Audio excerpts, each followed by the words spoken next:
Welcome to this edition of T's Realty Tips. Today, we're discussing something many sellers experience during a real estate transaction: the buyer's property inspection. Once a property is under contract, the buyer will often hire a licensed professional inspector to evaluate the condition of the home. The inspection is paid for by the buyer, and the inspector works for the buyer, not the seller. One of the best things a seller can do on inspection day is to leave the property during the inspection. This allows the inspector to perform a thorough evaluation without distractions, and it gives the buyer the opportunity to ask questions and learn about the property directly from the inspector. If possible, plan to be away from the home for the entire inspection period.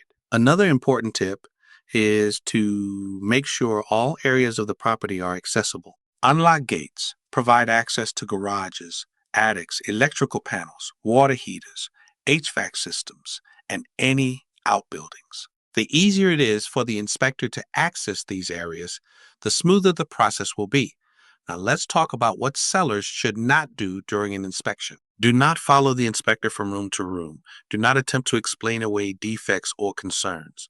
Do not argue with the inspector's observations. Do not interrupt conversations between the buyer and the inspector.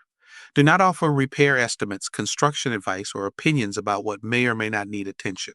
If you choose to remain at the property, there are also certain topics you should avoid discussing.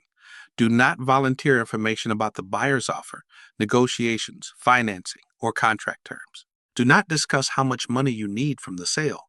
Do not share personal financial situations, family circumstances, divorce matters, job changes, medical concerns, or reasons for moving. Do not tell the buyer how desperate you are to sell or how quickly you need to close.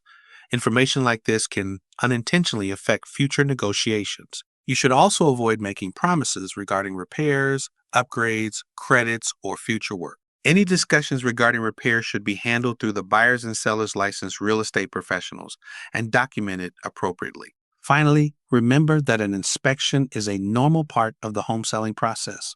It is not a pass or fail test. Almost every property, whether new or old, will have items identified in the inspection report. Stay calm, be cooperative, provide access, and allow the professionals to do their jobs. By preparing properly and avoiding common mistakes, you'll help keep the transaction moving smoothly toward closing day.